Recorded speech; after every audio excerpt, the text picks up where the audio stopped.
High friends, welcome back to my channel. আশা করি তোমরা সবাই খুব ভালো আছো, আমিও ভালো আছি।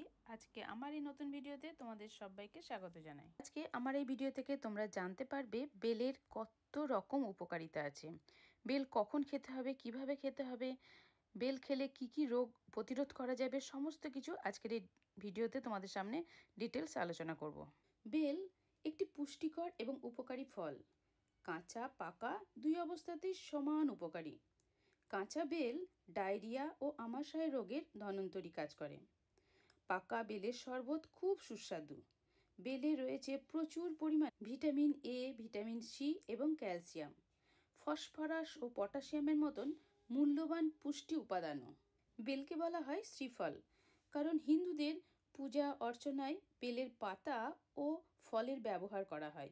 এমনকি বেলের কাঠকে পবিত্র বলে মানা হয়, সেই জন্য কোনো কাজে বেল কাঠ পুড়িয়ে রান্নাও করা হয় না। প্রতিদিনের খাদ্যাভ্যাসের সাথে রোজ 1 গ্লাস করে পাকা বেলের শরবত খাওয়া উচিত। শরবত খেলে কোষ্ঠকাঠিন্য দূর হয়ে যায়। চিকিৎসকদের মতে কাঁচা বেল সাধারণত ডায়রিয়া ও আমাশয় রোগের জন্য খুবই উপকারী। পাকা বেলে রয়েছে প্রচুর ফাইবার। কোষ্ঠকাঠিন্য রোগীদের জন্য এটা কিন্তু খাওয়া খুবই উপকারী। আলসারের ঔষধ হিসেবে পাকা বেলের শাঁসে যে ফাইবার আছে, যা আলসার উপশমে খুবই কার্যকরী। ডায়াবেটিস পেশেন্টদের জন্য একটা সুখবর, পাকা বেল খাওয়া রেগুলার কোর্সে কিন্তু খুবই উপকারী। বেলে আছে মিথানল নামে একটা উপাদান, যা ব্লাড সুগার কমাতে সাহায্য করে আর ব্লাড প্রেশারকেও নিয়ন্ত্রণ রাখতে সাহায্য করে। এবার বলছি পাকা বেল কি করে খাওয়া যায়। পাকা বেলকে ফাটিয়ে তারপর ভেতর থেকে শাঁস বের করে ভালো করে ছেঁকে নিয়ে বিট নুন দিয়ে খাওয়া যেতে পারে। এছাড়া পাকা বেলের শরবত করে খাওয়া যেতে পারে। এই পাকা বেলের শরবত আমার চ্যানেলে কয়েকদিন আগে আপলোড করে দিয়েছি, তোমরা প্লিজ একটু দেখে নিও, তাহলে সেখান থেকে জেনে নিতে পারবে, খেতেও পারবে। আর এই পাকা বেলের শরবত অনেকেই খাওয়া পছন্দ করে না, কারণ পাকা বেলের মধ্যে রয়েছে এক ধরনের তিতকুটে ভাব। সেই তেতো ভাবটা দূর করার জন্য আমি ওই ভিডিওতে সমস্ত টিপস সেখানে সুন্দর করে বুঝিয়ে দিয়েছি। তোমরা একটু ভিডিওটা দেখে নিলেই শিখে নিতে পারবে।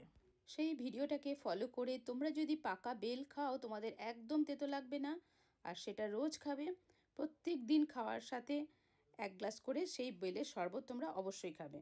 আর ছোটরা যারা একদমই পাকা বেল খেতে পছন্দ করো না, তাদের জন্য রয়েছে বেলের আইসক্রিম। সেই ভিডিও কিন্তু আমি আগে আপলোড করে দিয়েছি। সেই প্রসেসে বেলের আইসক্রিম করে খাবে, ছোটরাও কিন্তু ভীষণ ভালোবেসে খাবে। ছোট থেকে বড় সকলের জন্যই কিন্তু বেল খাওয়া ভীষণই উপকারী। শরীরকে সুস্থ রাখতে গেলে বেল কিন্তু অবশ্যই খাওয়া দরকার সকলেরই। বেলের শরবতের সাথে বিট নুন আর পাতিলেবুর রস, আর খুব গরমকাল হলে একটু ঠান্ডা জল বা 2-4 টুকরো বরফ দিয়ে তোমরা খেয়ে নাও। দুপুরবেলায় ভাত খাওয়ার পর খেতে পারো, বা বিকেল সন্ধ্যের আগে এটা খেতে হবে। রোজ সকালেও খেতে পারো। এই দুটো টাইম যদি তোমরা বেলের শরবত খাও, দেখবে শরীর সুস্থ থাকবে, আর যাদের কোষ্ঠকাঠিন্য আছে তারাও কিন্তু সুস্থ হয়ে যাবে। শুধু তাই নয়, বেলপাতাও খাওয়া যায়। বেলপাতারও প্রচুর খাদ্যগুণ আছে। বেলপাতা বদহজম, গ্যাস, অম্বল এবং কোষ্ঠকাঠিন্যের সমস্যা থেকে মুক্তি দিতে সাহায্য করে। হার্টের স্বাস্থ্যের জন্য দারুণ উপকারী এই বেলপাতা। বেলপাতার মধ্যেও রয়েছে অ্যান্টিঅক্সিডেন্ট, যা হৃদযন্ত্রকে শক্তিশালী করতে সাহায্য করে। রোজ খালি পেটে বেলপাতা খেলে হার্ট অ্যাটাক এবং উচ্চ রক্তচাপের ঝুঁকি থেকে রেহাই পাওয়া যায়। বন্ধুরা, বেল খাওয়া যেমন উপকারী, বেলের পাতা খাওয়া কিন্তু অনেক উপকারী। বেলের শরবত হজম শক্তিকে বাড়ায় এবং তা আমাদের শরীরের শক্তিকেও কিন্তু বাড়াতে সাহায্য করে। ঠিক তেমনি বেলের পাতার রস যদি মধুর সাথে মিশিয়ে খাওয়া যায়, তাহলে চোখের যে ছানি পড়ে এবং জ্বালা করে, এগুলো কিন্তু কমে যায়।